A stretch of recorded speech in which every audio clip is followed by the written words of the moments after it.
নমস্কার বন্ধুরা, কিচেনে আপনাদের সকলকে স্বাগত। আজকে আমি নিয়ে এসেছি পটল। পটলের নতুন রেসিপি করব। তার জন্য পটলগুলো আমি ছেঁচে নিয়েছি, ছাড়াইনি। ২ টুকরো করে নিয়েছি। আর একটা আমি ছাড়িয়ে নিয়েছি। দেখাবো দুটো দুরকম। ছাড়ালে কি হয়, না ছাড়ালে কতটা সুন্দর হয়। এবার আমি এখান থেকে বীজগুলো বার করে নেব। যতটা পারবো পুড়ে একদম পরিষ্কার করে বার করে নেব। দেখুন, এভাবে প্রত্যেকটা আমি পরিষ্কার করে বার করে নেব।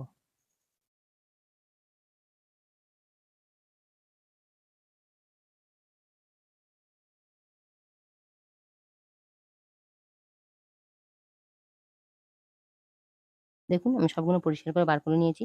যে বীজগুলো আমি বার করে নিয়েছি, পাকাগুলো মানে একটু জায়গায় পাকা মতো ফেলে দিয়েছি, কচিগুলো নিয়েছি। এগুলো আমি ভালো করে মেখে নেব। মাখা হয়ে গেছে। এখানে আমি নিয়েছি একদম ঝিরি আদা কোচা, পেঁয়াজ।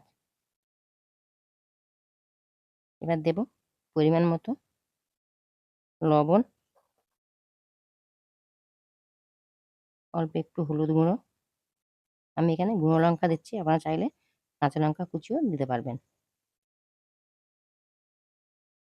দিয়ে আমি এটা খুব ভালো করে মাখবো। অল্প একটু ধনে জিরের গুঁড়ো। এবার দেবো ২ চামচ কর্নফ্লাওয়ার।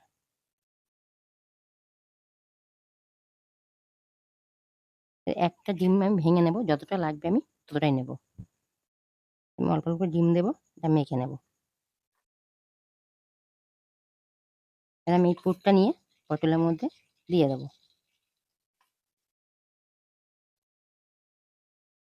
এইভাবে আমি প্রত্যেকটা পটল ভরে নেব।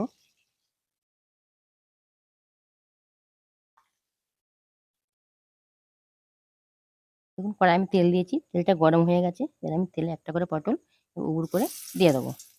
যে ২টা পুর আছে সেটা তেলের দিকে যাবে। দেখুন, এগুলো আমার ভাজা হয়ে গেছে, আমি তুলে নেব। বাকিগুলো আমি এইভাবে ভেজে নেব।